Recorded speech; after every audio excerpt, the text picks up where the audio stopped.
What's up, everybody? Welcome back. It's about 147 degrees out here today, so I'm gonna try not to die halfway through the video, but I'm excited for today's video because this is one that I've been trying to make for several months. So today, we're gonna test the 108 grain, 9mm Norma monolithic hollow point.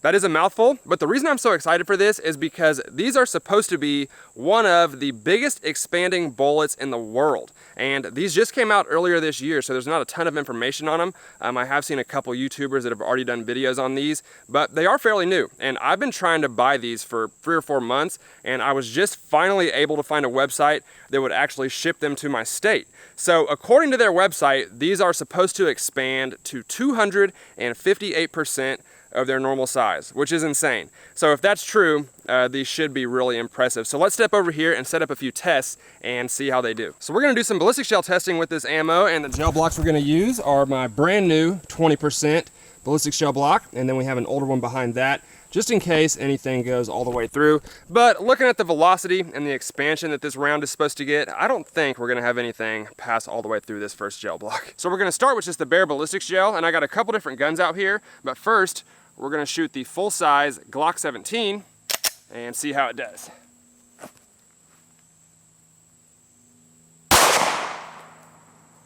Recoil wasn't too bad.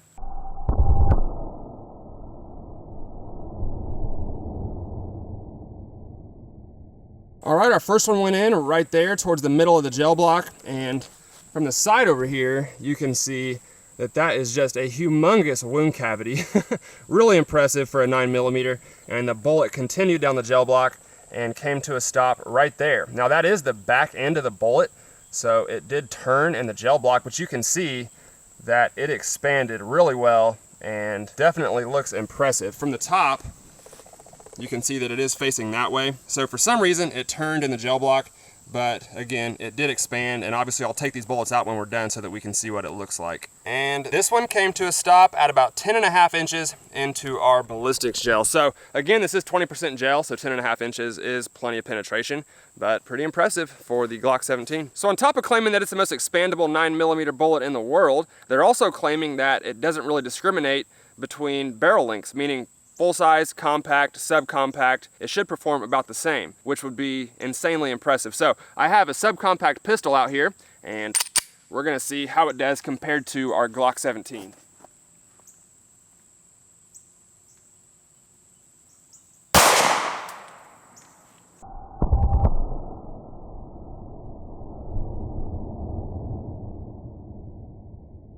So I gotta say, one thing I wasn't expecting is the weird tumbling and yawing that's going on inside the ballistics gel. Our first one just turned to the right, which isn't crazy, but usually hollow points tend to stay pretty straight in ballistics gel. And then our second one did something even crazier. So it went in right below that first one that we shot.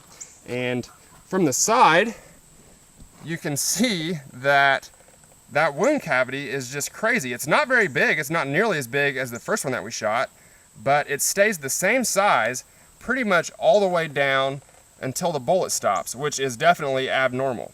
And as you can see, it dipped down and to the left dramatically, and it almost hit my table. It didn't quite hit the table, it looks like it did, but it stopped just before it hit. But if you look at the bullet itself, you can see that it did expand really well. It's facing down, but it looks like it's about the same size as the one that we shot out of the Glock 17. And out of the subcompact pistol, we got about 11.5 inches of penetration. So a little bit more penetration out of the subcompact pistol. Similar expansion, but a very different result. I've never seen a hollow point perform that way in ballistics gel. They usually expand and penetrate pretty straight. So I'm sure this is not unheard of, but it's definitely interesting. So one thing I noticed when I was looking at this ammo is how small that hollow point cavity is. If you can see that, it's basically non-existent. There's almost no hole in the front of this bullet, which means it might be really good at passing through barriers and not clogging. So we're gonna do the heavy clothing test. I have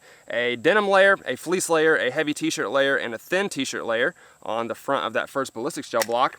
And let's see how this does out of the Glock 17.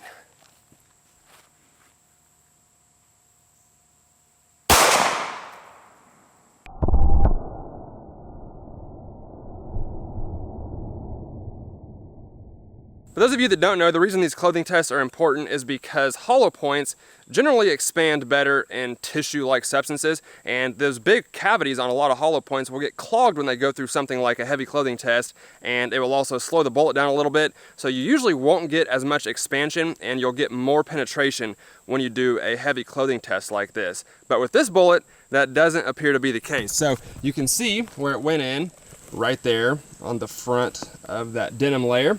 And then in the ballistics gel here, it went probably 3 or 4 inches, and then it looks like it started expanding. So you can see that it did kind of delay the energy dump when it went through the heavy clothing test. It probably took it just a second longer to expand in that gel, and then that wound cavity really opened up and looks about like the first one that we shot. The bullet then kind of turned upward, and you can see that it came to a stop right there.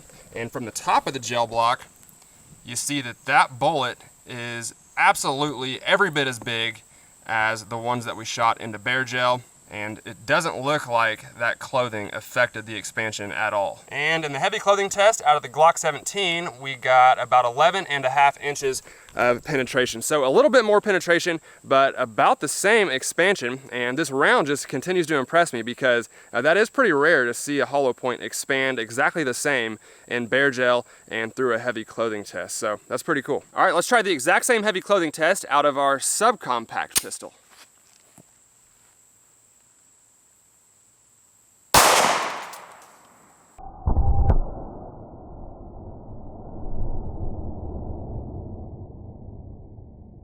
So it looks like the combination of the heavy clothing kit with that really short barrel was finally enough to give us a different result. So this one went in right there, just below the first one that we shot.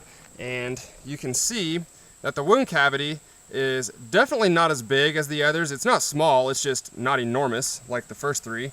And then the bullet continued down the gel block and came to a stop right there. And I don't know how well you can see it on camera, but that bullet did not expand all the way and is nowhere near as big as the other 3. So it's kind of hidden down there, but through the heavy clothing kit out of the subcompact pistol, we got 1 foot of penetration. So that's the most penetration out of the 4 that we shot, and obviously nowhere near as much expansion, but I kind of expected that to be the toughest test because not a lot of hollow points do very well through a subcompact pistol in a heavy clothing test. So let's take these bullets out and see what they look like. So it's kind of hard to see these bullets in the gel block because they were all kind of facing different directions and we couldn't really tell what they look like, but I just pulled them out of the ballistics gel and this is pretty impressive. So we got the first 3 that we shot all kind of lumped together there because they all look pretty much identical. You can see that there's a color variation, which is strange, but as far as the size and the diameter of the expanded bullet, they all look about the same. I guess the one in the middle, which would be the subcompact and bare gel, didn't flatten out quite as much, but you can see that all 3 of those bullets are enormous and they just expanded perfectly. Now down here, we have the 4th one that we shot, which would be the subcompact pistol and the heavy clothing test. And as you can see, it just didn't expand very well at all. And it looks like that was kind of the breaking point for the ammo, but these 3 are super impressive. So I actually brought something out here to compare to these. Let me go grab this and I'll be right back. All right, so I brought out 3 different hollow points from previous videos, and all 3 of these were shot in full-size guns, so they expanded about as much as you're gonna get. The first one is a 9mm HST, a super good round, everybody loves it, and you can see just how much bigger the Norma is than the HST. Then we have a plus P 124 grain gold dot, which is known to expand really well and flatten out really well. And you can also see that it's definitely nowhere near as big as the Norma. And then the third one here is actually a 45 ACP HST, which I've bragged about for months about how well it expands and just how big of a bullet that is. And that 9mm Norma is about the exact same size as a 45 ACP HST, which is known to be a humongous expander. So that is really cool and really impressive, but I gotta say the bottom line is bullet expansion is not as important for how big the bullet gets as it is for stopping in the bad guys. So this is cool and it's fun to talk about, but in a way, it's a little bit of a gimmick because it's not gonna make that much of a difference. If you hit someone 3 inches below a vital organ or something like that, that little difference in expansion is not gonna make or break that shot, and it's not gonna make it a fatal shot if it wasn't gonna be anyway. However, it does look like it stops these bullets in the gel block really well, and hopefully that will translate over to a self-defense situation. But again, it's fun to play with and fun to look at how big these bullets actually are when they're fully expanded. So through a lot of hard work, I've earned the nickname the Watermelon Whisperer from some of you guys in the comments section. So before we go, I have 4 watermelons on our table down there, and we got the Norma monolithic hollow point and the Glock 17. Let's see what it does to our watermelons down here.